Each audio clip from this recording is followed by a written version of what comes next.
ශ්‍රී ලංකා බෞද්ධ මහාවිද්‍යාලයේ පාඨ්‍ය අධ්‍යයනයේ දේශන මහාචාර්ය පූජ්‍යපාද වේගම පිළිරත්න නායක ස්වාමීන් වහන්සේ අතිශයින් දිනාමෙක්ව සාදුනාද පවත්වා පිළිගනිමු. සාදු සාදු සාදු. අද දින මේ මුතුන් සතරම දේශනාවේ නායකත්වයෙන් කටයුතු කරන්නේ ජර්මනී කළ දකුණු පුරාද විහාර භාවකේ පදිංචි චාන්දනී කාන්තිප්‍රිය මිලවන්කල මහත්මිය ඇතුළු පෞද්ගලික පිරිසක් එසේනම් සතරම දේශනාව ආරම්භ කිරීමට ප්‍රථමයෙන් පංචශීලයේ සමාදන් වීම සඳහා කවුරුත් සාදුනාද පවත්වා කෙවරක් නමස්කාරය කියමු. සාදු සාදු සාදු. නමෝ තස්ස භගවතු වරහතෝ සම්මා සම්බුද්දස්ස. නමෝ තස්ස භගවතු වරහතෝ සම්මා සම්බුද්දස්ස. නමෝ තස්ස භගවතු වරහතෝ සම්මා සම්බුද්දස්ස. බුද්ධං සරණං ගච්ඡාමි. බුද්ධං සරණං ගච්ඡාමි. ධම්මං සරණං ගච්ඡාමි. ධම්මං සරණං ගච්ඡාමි. සංඝං සරණං ගච්ඡාමි. සංඝං සරණං ගච්ඡාමි. ඉතියම්පි බුද්ධං සරණං ගච්ඡාමි. ඉතියම්පි බුද්ධං සරණං ගච්ඡාමි. ඉතියම්පි ධම්මං සරණං ගච්ඡාමි. ඉතියම්පි ධම්මං සරණං ගච්ඡාමි. ඉතියම්පි සංඝං සරණං ගච්ඡාමි. ඉතියම්පි සංඝං සරණං ගච්ඡාමි. තතියම්පි බුද්ධං සරණං ගච්ඡාමි. තතියම්පි බුද්ධං සරණං ගච්ඡාමි. තතියම්පි ධම්මං සරණං ගච්ඡාමි. තතියම්පි ධම්මං සරණං ගච්ඡාමි. තතියම්පි සංඝං සරණං ගච්ඡාමි. තතියම්පි සංඝං සරණං ගච්ඡාමි. පානාති පාතා වේරමණී සික්ඛාපදං සමාදියාමි. පානාති පාතා වේරමණී සික්ඛාපදං සමාදියාමි. අදින්නාදානා වේරමණී සික්ඛාපදං සමාදියාමි. අදින්නාදානා වේරමණී සික්ඛාපදං සමාදියාමි. ආමේසු මිච්ඡාචාරා වේරමණී සික්ඛාපදං සමාදියාමි. ආමේසු මිච්ඡාචාරා වේරමණී සික්ඛාපදං සමාදියාමි. මුසාවාදා වේරමණී සික්ඛාපදං සමාදියාමි. මුසාවාදා වේරමණී සික්ඛාපදං සමාදියාමි. දුරාමේරය මජ්ජපමාදත්තානා වේරමණී සික්ඛාපදං සමාදියාමි.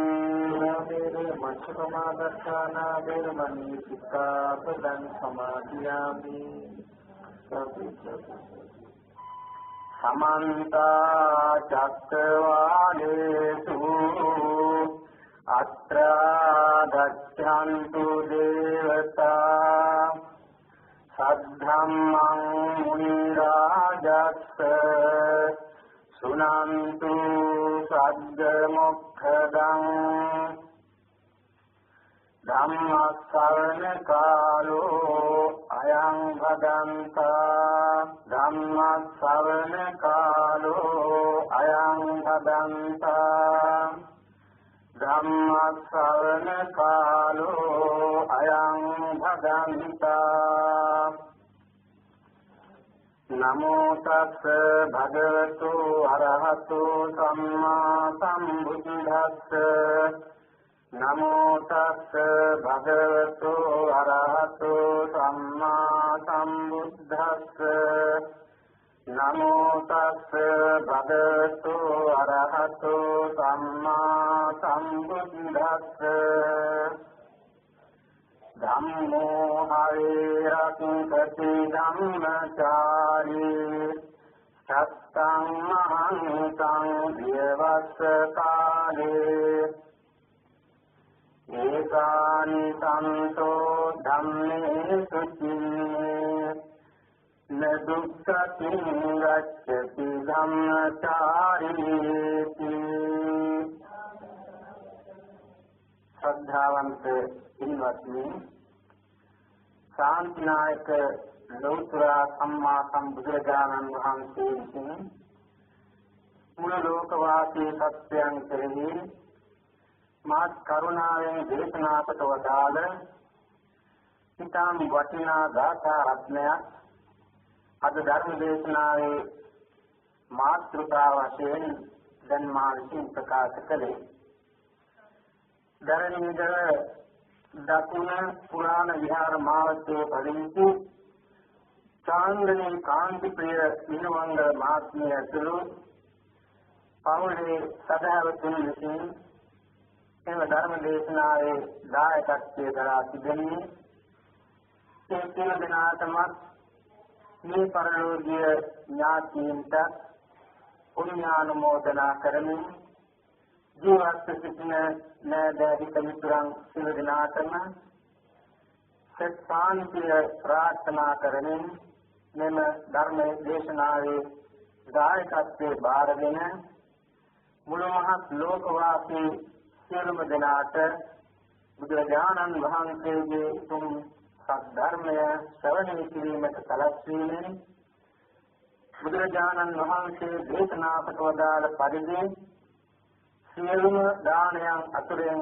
උසස්ම දානය ධර්ම දානමය පුණ්‍ය කර්මයයි මෙතින් දැන් සිදු කරගන්නේ. සංසාරයේ දීර්ඝ කාලයක් සපතිනිට පවතින සතර දුකේ ඉක්මනින්ම නිදහස් වෙන ඉතා වටිනා ධර්ම දේශනාවක් මෙතින් දැන් ශ්‍රවණය කිරීමට බලාපොරොත්තු වන්නේ. ධර්මය ලෝකයේ පවතිනවා, ධර්මයට විරුද්ධ අධර්මයක් ලෝකයේ පවතිනවා. ලෝතර බුදු කෙනෙක් ලෝකයට පහළ වෙන්නේ මේ ලෝකවාසී සත්‍යයන් සතර විඳින දුක අවබෝධ කර දීලා ඒ දුකින් මිදෙන මාර්ගය එයාට කියා දීලා බුදුරජාණන් වහන්සේ ලෝක සත්‍යය සතර දුකින් මුදවා ගැනීමට මඟ පෙන්වා දීමටයි. බුදු කෙනෙක් ලෝකයට පහළවන්නේ දීර්ඝ කාලයක් සංසාරයේ දාන ආදී දසපාරමිතා ධර්මයන් සම්පූර්ණ කිරීමෙන්. උන්වහන්සේ බුද්ධත්වයේ පතාගෙන දාන පාරමිතා, දාන උපපාරමිතා, දාන පරමාර්ථ පාරමිතා ආදී වශයෙන් ඒ පාරමිතා 10 සියක් වෙන ආකාරයට සමථ පෙරුම්දම් සම්පූර්ණ කරලයි උන්වහන්සේ උතුම් බුද්ධත්වය අවබෝධ කරගත්තේ. උන්වහන්සේ බුදු බව ලබා ගන්නකොට මේ ලෝකයේ පවතින සත්‍යය සම්පූර්ණයෙන්ම අවබෝධ කරගන්නවා. මේ ලෝකවාසී සත්‍යයන් මිනිසුන් පමණක් නොව සතා සීපාවන් ඒ සියලුම සත්‍යයන් මේ සතර භවයේ නැවත නැවත ඉපදීපදී බැරි ගමන් කරනවා. එකවරකට මිනිස්යන් වෙලා උත්පත්ති ලැබන අය තවත් විදක තමන් කරන අකුසල ධර්මයන් හේතුවෙන් දුක්ඛ තන්වල උත්පත්ති ලැබෙමින් දුක් විඳිනවා. තව සමහර අය මනුෂ්‍ය ලෝකයේ කුසල ධර්මයන් සම්පූර්ණ කරමින් ඒ කුසල ධර්මයන්ගේ ප්‍රතිඵලයේ වශයෙන් ආනිසංස වශයෙන් එයාගේ සතර තන්වල උත්පත්ති ලැබෙමින් මනුෂ්‍ය ලෝකයේ හෝ දෙව්ලොව හෝ ඥාන ලබාගෙන බඹලොව හෝ උත්පත්ති ලැබෙමින් සම්පත් ලැබෙනවා, සත විඳිනවා. මේ සත දුක් දෙක විඳින්නට හේතුව බුදුරජාණන් වහන්සේ අවබෝධ කරගෙන දේශනා කොට වදාළා. යම් කෙනෙක් ධර්මයට පිළිපානවා නම් ධර්මානුකූලව ජීවත් වන්නේ නැත්නම් ඒ තැනත්තා දුකටපත් වෙනවා, දුක් විඳිනවා, කායික දුක් වේදනා විඳිනවා, මානසික දුක් වේදනා විඳිනවා. යම් කෙනෙක් ධර්මානුකූලව ජීවත් වෙනවා නම්, ධර්මයෙන් ජීවත් වෙනවා නම්, ධර්මයට ගරු කරනවා නම් ඒ තැනත්තා මෙලොවත් මානසික සැප සම්පත් ලබනවා, කායික සැප සම්පත් ලබනවා. මරණයෙන් පස්සේ සුඛ කියලා උත්පත්ති ලැබලා සත සම්පatti ලැබෙනවා. ඒ නිසා බුදුරජාණන් වහන්සේ ධම්ම කාමෝ භවං හෝති ධම්ම දෘෂ්ටි පරාභවෝ කියලා පරාභව සූත්‍රයේදී මුලින්ම උන්වහන්සේ පෙන්වා වදාළේ එක්තරා දේවතාවෙක් බුදුරජාණන් වහන්සේ සමීපයට පැමිණලා අහපු ප්‍රශ්නයකට පිළිතුරු වශයෙන් යම් කිසි කෙනෙක් ධර්මයට ද්වේෂ කරනවා නම් ධර්මයේ ගරු කරන්නේ නැත්නම් දෙමළෙලට ජීවිතේ පවත්වන්නේ නැත්නම් එයා පරිහානියටපත් වෙනවා පිළිවෙනවා ආර්ථික පරිහානියටපත් වෙනවා කීර්ති ප්‍රශංසාදී නැති වෙනවා සියලු සම්පatti එයාගේ පිළිවෙමටපත් වෙනවා ධම්ම කාමෝ භවං හෝති ධර්මයට කැමැති එක්කෙනා ජීවණයටපත් වෙනවා ආර්ථික සමුද්‍රය මානසික ජීවන මේ සියලු ජීවන සැලසීම ධර්මයට කරුණීමයි ඒ ප්‍රේමයේ කියලා බුදුහාමුදුරුවෝ ඒ සූත්‍රයේදී පෙන්වා දුන්නේ. මා අද මාතෘකා කරගත්ත ධාතා ධර්මයේ ධර්මයට යම් කෙනෙක් ගරු කරනවා නම් ඒ තැනත්තා ඒ ධර්මයට අනුව තමන්ගේ ජීවිතය පවත්වා ගන්නවා නම් ඒ ධර්මය ආරක්ෂා කර ගන්නවා නම් ධර්මයෙන්ම ආරක්ෂාව ලැබෙනවා. ධර්මය ආරක්ෂා කරනකොට ධර්මය අපිව ආරක්ෂා කරනවා.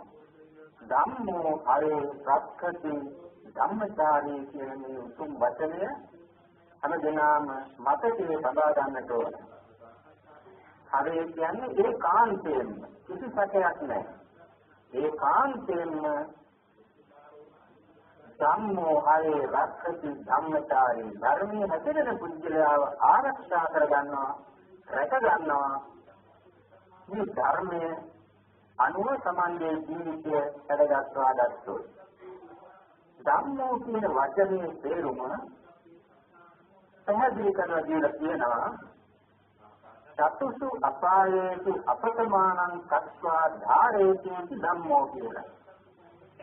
හතර අපායට වැටෙන්න දෙන්නේ නැතුව රැක ගන්නවා ආරක්ෂා කර ගන්නවා අල්ල ගන්නවා කියන අර්ථයෙන් තමයි ධම්ම කියන වචනේ හැදිලා තියෙන්නේ. මේ වචනේ හැදිලා තියෙන්නේ ධර කියන ධාතුවේ. ඒ ධර ධාතුවේ තේරුම දරනවා අල්ලනවා රැක ගන්නවා. දැන් කවුරු හරි කෙනෙක් පව් කරපුවාම අපායට වැටෙනවා දුක් විඳිනවා දුකටපත් වෙනවා. ඉතින් පව නොකරනවා නම් පවෙන් ඈත් වෙලා ධර්මයට දරු කරමින් ධර්මානුකූලව ජීවත් වෙනවා නම් අර හතර අපායට වැටෙන්නේ නැහැ. හතර අපායට වැටෙන්න නොදී රැක ගන්නවා කියන අර්ථයෙන් තමයි මේ පාළි වචනේ සකස් වෙලා තියෙන්නේ ධම්ම කියලා. බුදුරජාණන් වහන්සේගේ ධර්මය දේශනා කරනවා කියන්නේ උන්වහන්සේ වදාළ සූත්‍රයේ අභිධර්ම කියන ත්‍රිපිටකයේ ඇතුළත් ධර්මය දේශනා කරනවා කියලා කියන එකයි. පාලි භාෂාවේ මේ වචනය විවිධ අර්ථවල යෙදিলা තියෙනවා. පාරාධිකා ධම්මා කියන තැන ධම්මා කියන්නේ බුදුහාමුදුරුවෝ වදාළ ධර්මයේ නෙවෙයි. එතන කියන්නේ පාරාධිකා ඇරත් කියන එකයි. ආපත්‍ය කියන තේරුමෙන් ධම්ම කියන වචනය විවහාර කරනවා. බුද්ධ ධම්ම කියන තැන බුදුහාමුදුරුවන්ගේ දේශනාව. දැන් ඉස්ලාම් ධර්මයේ කිව්වොත් ඒ ඉස්ලාම් දේශනා. සිත් ධර්මයේ කිව්වොත් යේසුස් වහන්සේගේ ඒ දේශනාව. ඒ දේශනා කියන අර්ථයෙන් ධම්ම කියන වචනය කියනවා. ධම්මෝ හරේ රක්ඛති ධම්මචාරී කියලා කියන්නේ බුදුරජාණන් වහන්සේ වදාළ ධර්මයට අනුව යම් කෙනෙක් ජීවත් වෙනවා නම් ඒ ධර්මයේ රකින්නවා නම් ඒ ධර්මයෙන්ම ඒ තනස්සාට ආරක්ෂාව ලැබෙනවා කියන එකයි. චත්තං මහන්තං විය වස්ස කාලේ වස්ස කාලේ කියන්නේ වැඩි කාලේ. මහන්තං චත්තං විය මහත්තු කුඩයක් වගේ. වැස්ස වේලාවට මහ කුඩයක් ලොකු කුඩයක් අරගෙන යම් කෙනෙක් යනවා නම් ඒ තනස්සාට වැස්සෙන් ආරක්ෂාව ලැබෙනවා. පින්නවත් පැටෙන්නේ නැතිව වැස්ස ඒ කුඩේ දරණ එක්කෙනා ආරක්ෂා කරනවා. බුදුහාමුදුරුවෝ මේ උපමාව අරගෙන කාටත් තේරෙන විදිහට දේශනා කරනවා. වැස්ස වේලාවට මහ කුඩයක් අරගෙන ඉන්න කෙනෙකුට වැස්සෙන් ආරක්ෂාව ලැබෙනවා වගේම මේ ධර්මය කුඩේට සමාන කරනවා. කුඩේ අල්ලා ගන්නවා වගේ යම් කෙනෙක් ධර්මය ආරක්ෂා කරනවා. වරදට පෙළෙන්නේ නැහැ. නිවැරදි දේ කරනවා. හොඳ නරක දෙකම සමාජයේ තියෙනවා. වැරදි කරන අය දකිනවා. වැරදි කරන අය ආශ්‍රය කරනවා. නමුත් ඒ කොයිතරම් වැරදි කරන අය ආශ්‍රය කළත් තමන් ඒ වැරදි වලට පෙළෙන්නේ නැතිව වැරදි වලින් නිදිලා ගුණ ධර්ම ආරක්ෂා කරමින් යම් කෙනෙක් ධර්මයේ රැකෙනවා නම් ඒ ධර්මයේ තුලින්ම ධර්මයෙන්ම රැකවරණය ආරක්ෂාව ලැබෙනවා. ඒ තනත්තා හතර අපායක උත්පත්ති ලබන්නේ නැහැ. දුක් විඳින්නේ නැහැ. සුගති වල උත්පත්ති ලැබලා සතර දුක් කෙලවර කර ගන්නවා. මේ ධර්මයට දරු කිරීමයි හේතුව. ධර්මයේ තමයි මහා කුඩය. මහා කුඩයෙන් රැකවරණය ලැබෙනවා වැස්ස වේලාවට. අපි ධර්මානුකූලව ජීවත් වෙනකොට අපිට ඒ අපි ආරක්ෂා කරන ධර්මයෙන් අපට රැකවරණය ලැබෙනවා කියන එකයි බුදුහාමුදුරුවෝ මේ දේශනාවෙන් පැහැදිලි කරලා තියෙන්නේ. ඒකානි සන්තෝ ධම්මේ සුචින්නේ තුන්වෙනි තේරුම කියනවා ධර්මය ආරක්ෂා කරගුවාම මෙන්න මේ ආනිසංසය ලැබීමයි කියන්නේ. මේ ආනිසංසය ධර්මය ආරක්ෂා කරගුවාම ලැබෙනවා. න දුක්ඛතින් ගච්ඡති ධම්මචාරී. ධර්මයෙන් හැදෙන පුජ්‍යලයා කවදාවත්ම දුක්ඛති නගච්ඡති. දුගතියට යන්නේ නැහැ. ධම්මයටත් මේ බුද්ධ වචන ධර්මය ආරක්ෂා කරන පුජ්‍යලයා දැනමින් ජීවත් වෙන පුජ්‍යලයා කවදාවත්ම දුගතියට යන්නේ නැහැ. දුගතිය කියන එක මොකක්ද? පාලි වචනේ දුක්ගති. ගති කියන්නේ ස්වභාවය. දුක්ගති කියන්නේ නරක ස්වභාවය. නරක ස්වභාවයක් ලැබෙන්නේ නැහැ. යම් කෙනෙක් ධර්මචාරී නම් ධර්මයේ හැදෙනවා නම් එහෙමනම් ධර්මය මොකද්ද? දුගතිය මොකද්ද? අපි අවබෝධ කරගන්න ඕන ධර්මයේ ආරක්ෂා කරනකොට දැහැමින් ජීවත් වෙනකොට අපිට දුගතිය ලැබෙන්නේ නැහැ. එහෙමනම් ලැබෙන්නේ ධර්මචාරී වෙනකොට ලැබෙන්නේ සුගතිය. ඒකයි මේ දේශනාවෙන් පැහැදිලි කරන්නේ. මුළු මහත් ලෝකයටම මේ ධර්මයේ ඉතාම වැදගත් වන්නේ ඒ නිසායි. අපි කවුරුවත් කැමති නෑ දුගතිය වල උත්පත්ති ලැබලා දුක් විඳින්න. දුගති හතරක් තියෙනවා. ඒකට කියන්නේ හතර අපාය. නිරය, ත්‍රිසං ලෝකය, പ്രേත භවය, අසුරනිකාය කියලා මේ ලෝක තිබෙනවා. ඒ වාට උත්පත්ති ලබන්නේ අධර්මානුකූලව ජීවත් වෙන අය, ධර්මයට පිටුපාන අය, වැරදි වැඩ කරන අය, අකුසල කරන අය උත්පත්ති ලබන්නේ ඔය නිරයේ, ත්‍රිසං ලෝකේ, പ്രേත ලෝකේ, අසුර නිකාය. නිරය ප්‍රධාන වශයෙන් නිරය 8ක් අපේ ධර්මයේ පෙන්වා දෙනවා.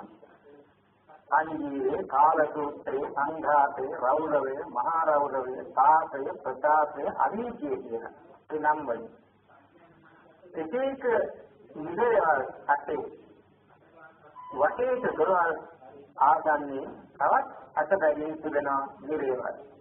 එහෙම වැඩි වුණාම 136ක් වෙනවා. සති එක්සිය නිරේ වැටුනොත් එදයි 90 කම් දැනෙන්නේ කියලා ලෝකයේ සංග්‍රහයේ කලියකින් ප්‍රකාශ කරන්නේ අන්න ඒ නිරේවල් පිළිබඳව. මේ නිරේ කියන දුගතියේ උත්පත්ති ලැබෙන අය අපමණ දුක් වේදනා විඳිනවා. අජාසත් රජතුමා දේවදත්ත විඥානයේ වැරදි උපදෙස් ලබාගෙන පියා මරාවත් මේ පියා මැරීමේ අකුසල හේතුවෙන් අධර්මයක් සිදු කළේ. පියාට සැලකීම තමයි ධර්මය, ගුණ ධර්මය. නමුත් පියා මැරීම ලෝභකමින් රජකමටපත් වීම ඒක තමයි අධර්මය. මේ අධර්ම චර්යාව නිසා ඔහු මරණයෙන් පස්සේ අරිසි මහා නරකයේ පස්සේ ලැබුවා. ඒ බුදුරජාණන් වහන්සේ දැරීම උන්වහන්සේගේ ශරීරයේ දේශලෙහි පියා මැරීම, මව් මැරීම, රාතුන් මැරීම මේවා අනතුරු ආත්ම භාවයේම විපාක දෙන නිරේ උත්පත්ති ලැබලා දුක් විඳීමේ සිදුවෙන ආනන්තරික පාප කර්ම. මේ අජාසත් රජතුමා අද එතකොට ජීවත් වන්නේ නිරේ, අවිචි මහා නිරේ. දේවදත්ත හිමියන් බුදුරජාණන් වහන්සේ මැරීමට ගල් පෙළුවා. මහා සංඝයා වේද කළා. සංඝ වේද අකුසල කර්මයේ සිද්ධ කරගත්තා. පංචානන්තරිය පාප කර්ම විපාකයෙන් පොළොව පලාගෙන අවිචි මහා නිරේ උත්පත්ති ලැබලා අද දුක් විඳිනවා. අනාගත කාලයේ සත්‍තිස්තර නමින් පසේ බුදුරේ වෙන බව බුදුහාමුදුරුවෝ පැහැදිලි කළා. එතකොට මේ අවිචි මහා නිරේ කියන්නේ වීචි කියන්නේ ගිනිදල් වලට පාණින් කියන නම. අවිචි කියන්නේ ගිනිදල් වලින් අතරක් නැහැ. ඒ කියන්නේ හැම තැනම ගිනිදල්. අවිචි මහා නරකයේ උපන් අය ගිනිදල් වලින් සිත් වෙනවා, මැරෙනවා. ආපහු එතනම කර්මානුරූප උපදිනවා. කර්ම විපාකයේ ඉවර වෙන කර්ම එතන මෙරි උපදිනවා, දුක් විඳිනවා.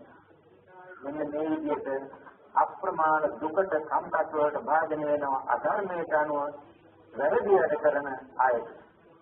අද මොනතරම් අපරාධ සිද්ධ වෙනවද සමාජයේ? ඉලක්කයක් නැතිකම නිසා තමන්ගේම විවිධ තමන්ගේ තනියබර විවිධ ආතනිය කරන්න තරම් ඉලක්කීම මිනිසුන්ගේ ඉස්තුල නැති වෙනවා. කරුණා, දයාව, මෛත්‍රිය ආදී ඒ උතුම් ගුණ ධර්ම සිත් දියුණු කරගත්ත නැතිවම නොයොකීම නිසා මේ ධර්මයේ හොඳට අවබෝධ කරගෙන කටයුතු නොකිරීම නිසා එය සහසි ක්‍රියා කරලා ඒ පිරිනගේ මවට ඉදිරියෙන් පාර දීලා තුවාල කරලා මහත් වූ වැරදි සිද්ධ කරලා තමන්ගේ ජීවිතය තමන්ට අහිමි කරගත්තේ ඉවසීම කියන ඒ උතුම් ගුණය දිනු කරගත්ත නැති නිසා. බුදුරජාණන් වහන්සේ කියනවා ඉවසීම කියන ගුණ ධර්මයක්. ඒ ගුණ ධර්මය අපි හැම අවස්ථාවකම දිනු කරගන්න ඕනේ.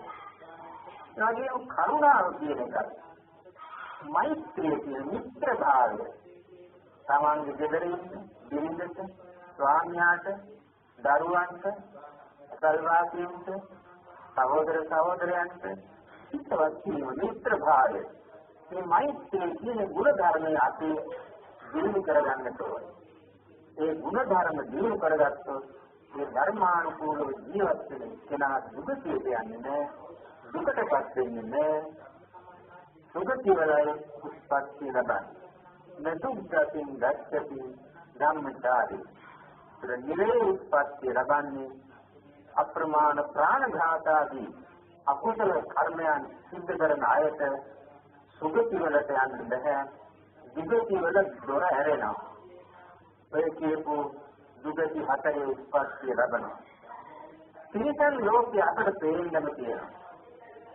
මිනිසුන් අරුණාම මේ ලෝකයේ අපට තිරිසන් පසුන් දකින්න ලැබෙනවා. ඒ තිරිසන් වෙලා උත්පත්ති ලබන්නේ අකුසල කර්ම වල විපාක.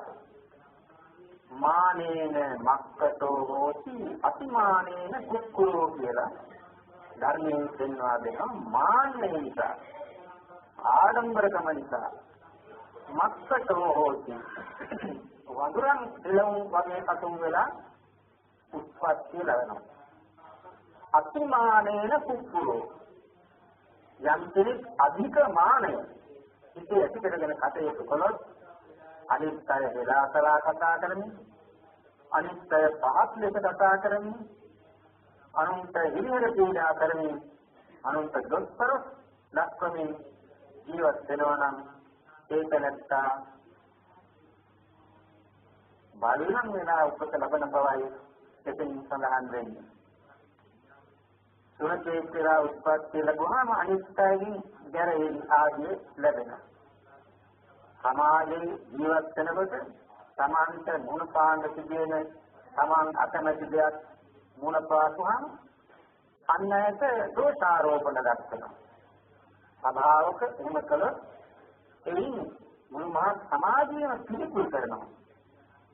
නැපතේ දවසක එහෙම සභාවක මේ වේදිකාව තුළ දුක්ඛී නිසා අමාත්‍යවරුන්ට මුළු මහත් රටවාසීන්ම ඒක නැත්තා දෝෂාරෝපණයට ලක් වුණා. අන්න ඒ නිසා එබඳු අවස්ථාවලදී අපේ සිතේ ඇති කරගන්නට ඕනේ යෙසීම කියන ගුණය.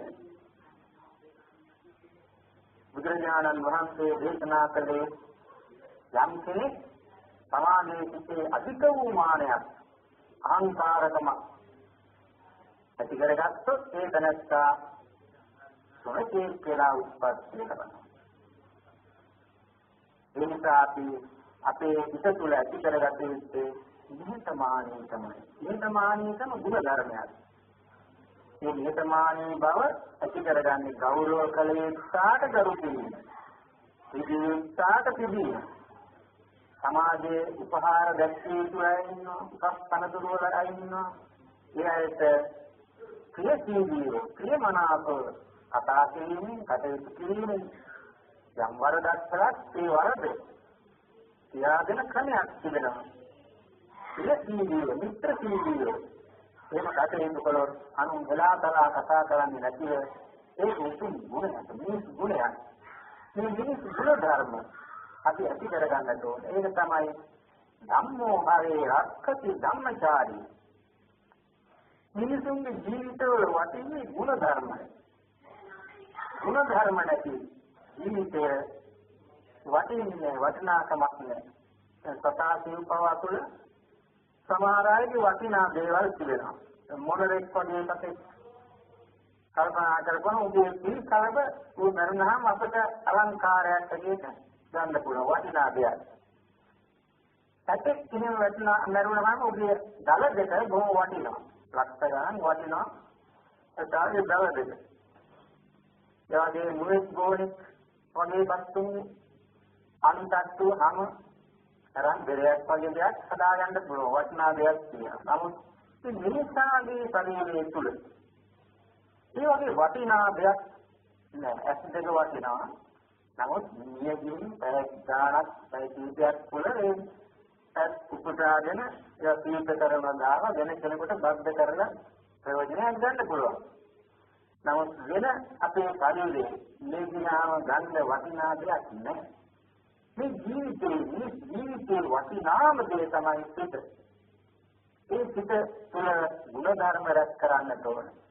මා මුලින් ප්‍රකාශ කරපු විවර්ධනය, කරුණාව, මෛත්‍රිය, පරෝපකාරය, නියතමානීකම, අවංකභාවය, ඔය විදිහේ අප්‍රමාණ ගුණ ධර්ම බුද්ධ ධර්මයේ උගන්වනවා.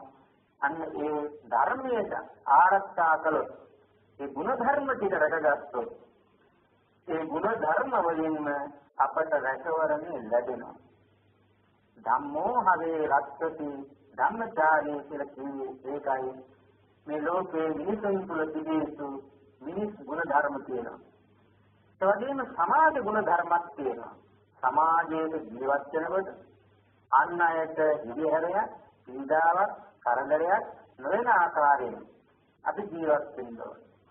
ගෙදර ජීවත් වෙනකොට ගෙදර කියන කුණු කකල තවත් අසල්වාසී ගෙදර පිළිසකදී අයහපත පිණිස ඒනියත් ඉදිරියෙන් දානවා නම් ඒක සමාජ ධර්මයක් නෙවෙයි. අන්නයට හිරිහැරයක් පීඩාවක් නොවන පරිදි දෙතර ජීවත් වෙනා වගේම මගතට යද්දී මහා පාරේ වාහන වලින් යද්දී අනිත් වාහන වලට කරදරයක් හිංසාවක් පීඩාවක් නොකර වාහන යායිතු ආකාරයට පාරේ ගමන් කරන්න ඕන. Taman සමග යන අනිත් අයට ඒ ගමනට බාධාවක් නොවන ආකාරයෙන් මාර්ග නීති අනුගමනය කරමින් සමාජ ගුණ ධර්ම ආරක්ෂා කරගෙන ඒ ගමන ගියොත් එයා සමාජ ධර්ම ආරක්ෂා කරගත්ත කෙනෙක්. දරුවන් විසින් දෙමව්පියන්ට දෙමව්පියන් විසින් දරුවන්ට කළ යුතු සමාජ ගුණ ධර්ම තිබෙනවා. හොඳට ශිල්ප ශාස්ත්‍ර ඉගෙනීම දරුවන්ට තමන් සතු දේපල ආරක්ෂා කරලා දීම දරුවන් හොඳින් රැක බලා ගැනීම පරින් වළක්වා ගැනීම ගුණ ධර්ම වල දරුවන් යෙදවීම දෙමව්පියන්ගේ නිසීත සමාජ ගුණ ධර්ම. දෙමව්පියන් එහෙම බලකනකොට දූ දරුවන් විසින් ඒ දෙමව්පියන්ට ගරුසලෙ දක්වන්න ඕන. දෙමව්පියන් පෝෂණය කරන්න ඕන. දෙමව්පියන්ගේ කටයුතු කරලා දෙන්නට ඕන. තාම සැලකිල්ලෙන් දෙමව්පියන්ගේ කටයුතු කර දීලා තමනුත් හොඳ දිනුවක් සලසා ගන්නට ඕන. දෙමව්පියන් සජීව ආරක්ෂා කර ගන්න ඕන. මේ බඳු සමාජ ගුණ ධර්ම රාශිය ඉන්දාලෝවාද සූත්‍රයේ බුදුහාමුදුරුවෝ පෙන්නනවා. මෙන්න මේ ධර්ම මේ ගුණ ධර්ම සමාජ ධර්ම ඒ ගුණ ධර්ම ආරක්ෂා කර ගන්නකොට ඒ ධර්මානුකූලව ජීවත් වෙන තැනැත්තාට ඒ ධර්මයේ තුලින්ම රැකවරණය සලසා ගන්නට පුළුවන්. ඒතර නිරේ ගැන මා සඳහන් කළා. ධර්මානුකූල නොවන අය ධර්මයට පිටුපාන අය වැරදි වැඩ කරන අය උපදින්නේ නිරේ පිළිසං ලෝක ප්‍රේත භාවයේ. මේ පිළිසං ලෝකයේ උත්පත්ති ලබන්නේ අපේ සිත් තුළ තියෙන ඒ වැරදි පිටිවිලි අනුව. තෝදේ කියන බමුණා තමන් කන්තක තිබුණු ධනය අනුන්ට දුන්නෙත් නැහැ. තමන් අනුභව කළෙත් නැහැ, පරිභෝග කළෙත් නැහැ. ඒ වස්තුව ගොඩ ගහගෙන හිටියා. මරණාසන්න වෙලාවේදී ඒක මතක් වුණා. ඒ පිළිබඳව තණ්හාව තිබුණ නිසා වැඩි ඈතකට ගියේ නැහැ. ඒ නියතේම දැල්ලියේ කුටේ පැතියෙක් කියලා උකට දැම්මා. මිනිස් ආත්මයක් ලබාගෙන තිරිසන් ආත්මයකට ගියේ ගුණ ධර්ම තිබුණේ නැති නිසා.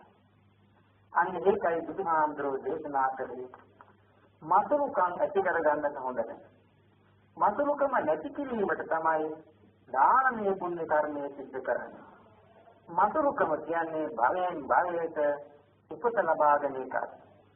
දානමය පුණ්‍ය කර්මය කියන්නේ සංහාව නැති කරන ගුණයක්. එනිසායි බුදුහාමුදුරුවෝ දස පාරමිතාවන්ගෙන් මුලටම දාන පාරමිතාව කියන්නේ. මේ මතුරුකම දුරු කරන නිසා අපි භවයේ නැවත නැවත උපදින්නේ අපේ සංහාව නිසා. සංහාව අඩු වෙනවා දානමය පුණ්‍ය කර්මය නිසා. ඒ නිසා පිළිසං ආත්මවල උපත ලැබුවා කිසිම දෙයක් අනුන්ට දුන්නේ නැහැ. වස්තුව ගොඩ ගහගෙන ඒ පිළිබඳව කල්පනා කරමින් සිටින නිසා අනුන්ට හිංසා පීඩා කළා මාන්නයෙන් යුතුව හිටියා.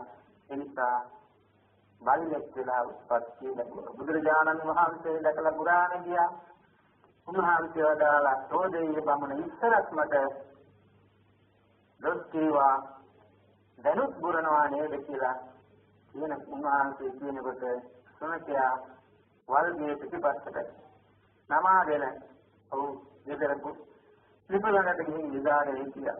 ඒ පුතණුවන් තෝදේ පුතා ඇවිත් මේ පිළිබඳව අහලා බුදුරජාණන් වහන්සේගෙන් විමසුවාම උන්වහන්සේ පැහැදිලි කළා මේ කුඩා බලපෑතිය කියලා උපත ලැබී උදේ කියලා. ඒක ඔප්පු කරන්නට ඒ බලපෑතියට හොඳට ආහාර පාන දීලා නිදා ගන්න කලස්සලා මදනින්දේ ඉන්නකොට අහගන්න කිව්වා පියාණෙනි මාපස ධනෙ ඔතන තියෙනවා. ඒ නිදාණය ළඟ පහුරු ගෑවා. ඒ සියලු ධනෙ ලැබුණා. නිදාංගත කරපු ඒ නුවර සිතානන් බවට පත් වුණා. බුදුරජාණන් වහන්සේ දැක්කා මේ මනුෂ්‍ය ආත්මයක් ලබාගත් තැනැත්තා තිරිසන් ආත්මයක ඒ සිතේ පැවතුණු ලෝභකම, මතුරුකම, ඒ අයහපත් සිතිවිලි. එනිසායි බුදුහාමුදුරුවෝ වදාළේ ධර්මානුකූලව ජීවත් වෙන්න ගුණ ධර්ම දියුණු කරගන්න ඕන. වික්ෂුන් වහන්සේ නමක් තමන් වහන්සේ ලැබුණු සිවුරක් පිළිබඳව එල්ම ආකාර ඇති කරගෙන ඒක තනිපත් කරලා තිබුණා. විතර අත ගන්නවා ආකාර ඇති කරගත්තා. අපවත් වුණා. උන්වහන්සේ උප්පත්ති ලැබී ඈතකට ගියේ නැහැ. ඒ සිවුරම කුඩා සතෙක් වෙලා ඉපදුණා. දින 7ක් යනතුරු උන්වහන්සේ සතු පිළිකරාදිය සංඝසතුන් අනිත් අයට බෙදා ගැනීම පහනම් කෙරෙව්වා බුදුරජාණන් වහන්සේ. ඒ දින 7න් පස්සේ මේ සතා එතනින් එයාත්මේ නිදහස් වෙලා වෙනත් භවයකට යනවා. හේතුව මේ සිවුරේ අයිතිකාරයා සිවුරේම සිටිනවා. මෙන්න මේ කාරණේ පැහැදිලි වෙනවා. ජීවිතෝ හෝ වේවා පැවිදි වූ කෙනෙකු හෝ වේවා යම් ආසාවක්, සංහාවක්, එල්මක්, කැමැත්තක් යම් කෙනෙකු පිළිබඳව හෝ යම් දෙයක් පිළිබඳව ඇති කරගත්තොත් එයම ඒ තනත්තාගේ ජීවිතයේ දුගතියට යාමට හේතු වෙනවා. දුක්ගතින් දැක්කති ධම්මචාරී කියලා බුදුහාමුදුරුවෝ වදාළේ ධර්මානුකූලව ජීවත් වෙන එක්කෙනා කවදාවත් දුගතියක උපදින්නේ නැහැ. අපි කවුරුවත් කැමති නැහැ පිළිසෙනෙක් වෙන්නේ. නිරය උපදින්නට අපි කවුරුවත් කැමති නැහැ. ප්‍රේත භවයේ උත්පත්ති ලබන්න කැමති නැහැ. අසුර ලෝකයේ උපදින්නත් කැමති නැහැ. ඒ නිසා අපි කල යුතු වන්නේ සුගතියේ උපදීමට නම් අපි ධර්මයට දරු කරන්න ඕන, ධර්මයේ ඉගෙන ගන්න ඕන, ධර්මානුකූලව අපි ජීවත් වෙන්න ඕන. ධර්මයෙන් ජීවත් වෙනවා විතරට ධර්මයෙන් ජීවත් වෙන එක තමයි වඩා ශ්‍රේෂ්ඨ වන්නේ. අධර්මයෙන් අවුරුදු 100ක් ජීවත් වෙනවට වඩා ධර්මානුකූලව එක දවසක් ජීවත් වීම වඩාත්ම ශ්‍රේෂ්ඨ වෙනවා. ඊළඟට හතර අපායන් එකක් තමයි ප්‍රේත භවය. ප්‍රේත කියන වචනය පාලි සාහිත්‍යයේ වියදී හැමදෙනා වෙනුවෙන් දෙනවා. ප්‍රේතා කාලකතා ආදී වශයෙන් මේ හැම කෙනෙක්ම හඳුන්වන්නේ ප්‍රේත කියන වචනේ. ප්‍රේත කියන භවයක් තිබෙනවා. ආහාර පාන නැහැ. සඳුන් තනදුම් නැහැ. ඊළඟ අපේ ඇහැට පේන්නේ නැහැ. ඒක සියුම් ශරීර තිබෙන්නේ. යම් කෙනෙක් ද්වේෂය ඇති කරගත්තොත්, ලෝභකම ඇති කරගත්තොත්, ඒ අය ප්‍රේත භවයේ උත්පත්ති ලබනවා.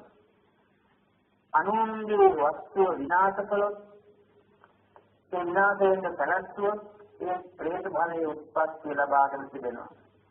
ඒ කාන්තාවකට තවත් කාන්තාවකගේ ද්වේෂය ඇති වෙලා අඳ කහර දෙයක් ලබා දුන්නා. එයින් ඇගේ මහත් වූ කුෂ්ඨ රෝගය දුනා. ඒ පාප කර්මය කරගත්තු තැනැත්තිය ප්‍රේත භවයේ උත්පත්ති ලැබලා මුළු ඇඟම කහනවා, දනවා ප්‍රේත භවයේ ඇඳුම් වස්ත්‍ර ආදී ලැබුණේ නැහැ. ඒ ප්‍රේත වස්තුවේ සඳහන් වෙන මේ කතා ප්‍රවෘත්තියෙන් පේනවා පව් කරන අය ඒබඳු ප්‍රේත ආත්ම භාවයන් ලබනවා. සරියුත් මහ රහතන් වහන්සේට දිනක් සන්ධ්‍යා සමයේ කළු දෙහැකි පණිවිඩ ඇතිව ප්‍රේතියක් දකින්න ලැබිලා ප්‍රේතිය ප්‍රකාශ කරනවා භව කීපයකට එහා ඔබ වහන්සේගේ මෑණියන් මම දිනක් දහමක් කළේ නැහැ. තමන්ගේ ස්වාමියා කරගෙන ගිය දාන ආදී නැවැත්තුවා. මේ අකුසල කර්මවල විපාක වශයෙන් ප්‍රේත භවයේ උත්පත්ති ලැබලා දුක් විඳිනවා. උන්වහන්සේ පින්ඳ පාතේ කරගෙන ආපු ආහාර වික්ෂුන් වහන්සේලාට පූජා කරලා ලබාගත් පින් සමාධියේ නිදී ඥාති ප්‍රේතයන් අනුමෝදන් කරලා ඇය දුකින් මුදවා ගත්තා. මේ බඳු ප්‍රවෘත්ති වලින් පේනවා සිංහතුනි පව් කරන අය උපදින්නේ ඔය ප්‍රේත භවයේ. අද අපට දකින්න ලැබෙනවා සමහර අයට ප්‍රේතෝ ආවේශ වෙනවා. ආවේශ වෙලා සිදු කරනවා මේ විදිහේ ප්‍රකාශයන්. තමන් අහවල් පාප කර්මය කළා. ඒ පාප කර්මයේ විපාක වශයෙන් මම මේ ආත්ම භාවයේ ප්‍රේත වේලා උත්පත්තිය ලබාගෙන තියෙන්නේ කියලා.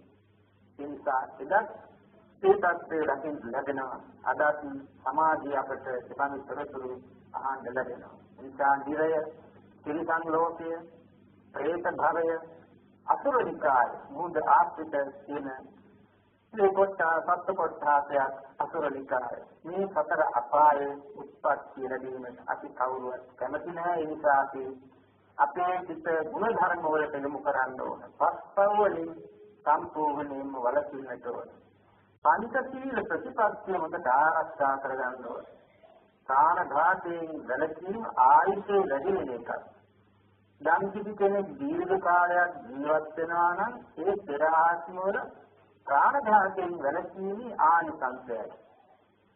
පස්පවවලින් ආරක්ෂා පස්පවවලින් වැළකීලා යම් කෙනෙක් ඒ පංචශීලය ආරක්ෂා කරගන්නවා නම් ඒ තනත්තා බොහෝ කාලයක් ගුණ ධර්ම ඇතිව ජීවත් වෙනවා.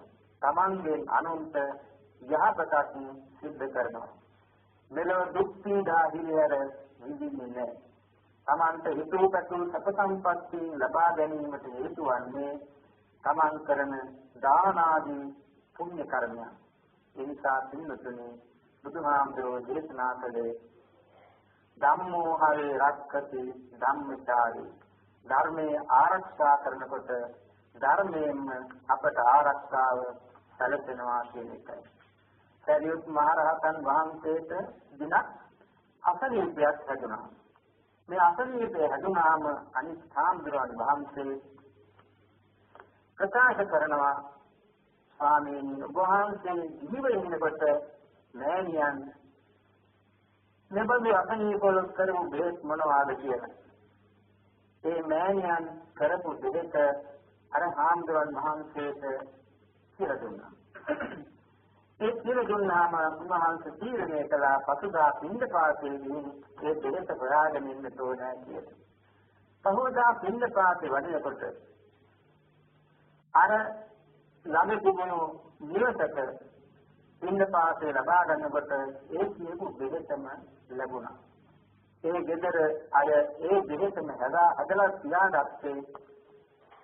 හරිත්හාම්දෝ අනිත් වික්ෂුන් වහන්සේට අර බෙහෙත ප්‍රකාශ කරනකොට එක්තරා දේවතාවෙක් වෘක්ෂ දේවතාවෙක් මේක අහගෙන හිටියා. අහගෙන ඉඳලා අර ගෙදර දරුවෙකුට ආවේශ වුණා. ඒ දරුවට ආවේශ වෙලා කියනවා පන්සලේ හාමුදුරුවන්ට මෙන්න මේ බෙහෙත හදලා ඒක උදේට පූජා කරන්න කියලා කිව්වා. ඒ නිසා ඒ නිරන්තර අය බෙහෙත හදාගෙන සූදානම්ින් සිටියා. අර හාමුදුරුවෝ වැඩිහාම මේ නියති අය ඒ හාමුදුරුවන්ට පාත්‍රය පුරා මේ බෙහෙත පූජා කළාම උන්වහන්සේගෙන් ඉල්ලා හිටියා නිවසේම වාඩි වෙලා ඒක වළඳන්න කියලා. උන්වහන්සේ කිව්වා මේ බෙහෙත අවශ්‍ය වන්නේ මට නෙවෙයි පන්සලේ ඉන්න හාමුදුරුවන්ට. නෑ ඒ පන්සලේ ඉන්න හාමුදුරුවන්ට අපි තව බෙහෙත් දෙන්නම් ඔබ වහන්සේ වළඳන්න කියලා ඉල්ලා සිටියාම උන්වහන්සේ නිවසේ ඒ බෙහෙත් වළඳලා පාත්‍රය සෝදලා පාත්‍රය පුරාම බෙහෙත් අර සරියුත් මහ රහතන් වහන්සේට එව්වා. දැන් මේ හාමුදුරුවෝ බොහොම සන්තෝෂයෙන් සරියුත් හාමුදුරුවන්ගේ අසනීපයට බෙහෙත් ඉක්මනින්ම ලැබුණා කියන සතුටින් ඉක්මනින් නැවතින් සරියුත් හාමුදුරුවන්ට පිළිගන්නලා කිව්වා ස්වාමීනි මෙන්න බෙහෙත වළඳන්න කියලා. එතකොට සරියුත් හාමුදුරුවෝ බැලුවා කොහොමද මේ බෙහෙත ලැබුණේ? මේ දේවතාවෙක් මේ දරුවාට ආරූඪ වෙලා. ඒ නිසා උන්වහන්සේ කල්පනා කළා මේක අධර්මයෙන් ලැබුණ දෙයක්. වික්ෂුන් වහන්සේලාට තහනම් කරලා තියෙනවා ආජීවය පිරිසිදුවක් වෙන්නේ නැහැ. අනුන්ගේ ඉල්ලගෙන ආහාර ගැනීම. ඒ නිසා සරියුත් මහ රහතන් වහන්සේ මේ බෙහෙත ප්‍රතික්ෂේප කළා. ආජීවයේ කිලුට වෙන නිසා වැළඳේ නැහැ. ඒ ගුණ ධර්මයේ නිසා උන්වහන්සේට අසනීපය සනීපුණා. මේකයි ධර්මානුකූලව ජීවත් වෙන කෙනෙකුට ඒ ධර්මයෙන්ම රැකවරණය ලබා ගන්නට පුළුවන්. අපි ධර්මයේ ගරු කරන්න ඕන. ගුණ ධර්ම රකින්න ඕන. පංචිල් හොඳට ආරක්ෂා කරන්න ඕන. අගුණ දුර්වලකම් ඇති කරගන්නට ඕන නැහැ. ඉවසීමාදී ගුණ ධර්ම රැකගත්තොත් අපට මෙලවත් යහපත සලසා ගන්නට පුළුවන්. දෙවිවරුත් සතුටු වෙනවා. සංසාර ගමන සපවත් වෙනවා. දුක්ඛ සංවර උත්පත්ති ලබන්නේ නැහැ. නදුක්ඛතින් ගච්ඡති ධම්මචාරී. එනම් මේ දාම් පදයේ හොඳට ඉගෙනගෙන තමන්ගේ දූ දරුවන්ට ගන්වලා ධර්ම මාර්ගයේ ගමන් කරලා ධර්මයට ගරු කරලා බණ දහම් අහලා හොඳ දැහැමි ජීවිතයක් ගත කරන්ද මේ ධර්ම අවබෝධයේ හේතු වාසනා වේවා ප්‍රාර්ථනා. මේ ධර්ම දේශනාවෙන් බලාපොරොත්තු වෙන පරිදි ඒ ධර්මයේ කර දකුණු පුරාණ විහාර මාවතේ පදිංචි ඡාන්දනී කාන්තිප්‍රිය විනවංගල මහත්මියතු පවුලේ සියලු දෙනා විසින් පින්කම් සිද්ධ කළේ කුඩා දේවතු සංවර්ධන අධිකාරියේ සේවය කළ පානදුර නල්ලුරුව එම්.පී. පීරිස් මහත්මයාට පුණ්‍යානුමෝදනා කිරීමට තරණීගල පුරාණ විහාර මාවතේ පදිංචි සිටි එම්.ජී. බන්දුසේන විනවංගල මහත්මයාට පින් දීමට අවිස්සාවේල බලංගල්ල එම්.ජී. විලිමන්ති මහත්මියට පුණ්‍යානුමෝදනා කිරීමට එනිසා මේ ලබාගත්තා වූ සියලු මුක්තිය මේ නම් සඳහන් කළ සියලු දිනාටත් නම් සඳහන් නොකළ සියලු ඥාති මිත්‍රාදීන්ටත් මේ පින් ලැබිලා ප්‍රාර්ථනා කරන බෝධියකින් උතුම් අමා මහ නිවන් සැප ලැබේවා ප්‍රාර්ථනා කරන්නේ. සජීවත්ව වාසය කරන ධරණීගල පුරාණ විහාර මාවතේ බදින්චි ඒ වයලත් මිනුවංගල මෑණියන් වහන්සේටත් දේශකයන් වහන්සේටත් මේ බෞද්ධ නාලිකාව ආරම්භ කරලා ලෝකවාසී සියලු දෙනාටම බුදුරජාණන් වහන්සේගේ ධර්මයේ තේරුම් ගැනීමට අවස්ථාව සැලසපු මේ බෞද්ධ නාලිකාවේ නිර්මාතෘ සහ සභාපති ආදිකීය පඬිත ගෞරව ශාස්ත්‍රයේ දරණාගම කුසල ධම්මාධ්‍යාන නායක ස්වාමීන් වහන්සේ ඇතුළු සමස්ත කාර්ය මණ්ඩලයටම නිදුක් නිරෝගී චිරජීවනයේ සැලසේවා ප්‍රාර්ථනා කරමි. ඒ බඳුම ප්‍රාර්ථනාවන් කීපයක් තිබෙනවා. 2016 වසරේ ශිෂ්‍යත්ව විභාගයේ පෙනී සිටින ඔකින ඉන්තර මිනුවංගල පුතණුවන්ට ධරණීයකල කුඩාපොළ විද්‍යාලයේ මෙවර ශිෂ්‍යත්ව විභාගයේ පෙනී සිටින දූපුතන්ට ධරණීයකල කුඩාපොළ විද්‍යාලයේ 2016 සාමාන්‍ය පෙළ විභාගයේ පෙනී සිටින දූපුතන්ට තුනුරුවන්ගේ ආශිර්වාදයෙන් සියලුම ඒ විභාග ප්‍රාර්ථනා කරන පරිදි සාර්ථක කර ගැනීමට තුනුරුවන්ගේ ආශිර්වාදයෙන් දෙවියන්ගේ පිහිට ලැබේවා ප්‍රාර්ථනා කරමි. සිතරණ පංචශීලයේ සමාදන් වී ධර්මයේ තිබෙන වටිනාකම තේරුම් ගැනීමට වටිනා ධර්ම දේශනාවකට සවන් දීමෙන් මේ ධර්ම දේශනාවේ දායකත්වයේ බාරගෙන සිද්ධ කළ මේ පරිත්‍යාගමේ පුණ්‍ය ක්‍රියාවන් ධර්ම ශ්‍රවණමේ පුණ්‍ය ක්‍රියාවන් දෙවියන්ට ඥාතීන්ට පුණ්‍යානුමෝදනා කිරීමෙන් රැස් කර ගන්නා වූ සියලු පින් බලයෙන් සියලු දිනාටම මෙලොව වශයෙන් ශාන්තිය අත්වේවා නිදුක් නිරෝගී බව ලැබේවා උතුම් අමා මහ නිවන් සම්පත්තිය ලැබේවා ප්‍රාර්ථනාවත් ලෝකපාලක ශාසන ආරක්ෂක තමන්ගේ ඉෂ්ඨාරක්ෂක සියලුම දෙවියෝ පින් අනුමෝදන් වෙත්වා දෙවියන්ටත් මේ පින් බලයෙන් උතුම් අමා මහ නිවන් සම්පත්තිය ලැබේවා ප්‍රාර්ථනා කරමු. සබ්බීතියෝ නිවජ්ජන්තු සබ්බ රෝගෝ විනස්සතු මාතේ භවස්වන්තරායෝ සුඛී දීඝායුකෝ භව භවතු සබ්බ මංගලං රක්ඛන්තු සබ්බ දේවතා සබ්බ බුද්ධානුභාවේන සබ්බ ධම්මානුභාවේන සබ්බ සංඝානුභාවේන සදා සොත්ති භවන්තු ආකාශත්තා ච බුම්මත්තා දේවා නාග මහිද්దికා පුඤ්ඤන්තං අනුමෝදිत्वा චිරං රක්ඛන්තු ශාසනං ආකාශත්තා ච බුම්මත්තා දේවා නාග මහිද්దికා පුඤ්ඤන්තං අනුමෝදිत्वा චිරං රක්ඛන්තු දේශනං ආකාශත්තා ච බුම්මත්තා දේවා නාග මහිද්దికා පුඤ්ඤන්තං අනුමෝදිत्वा චිරං රක්ඛන්තු ත්වං සදා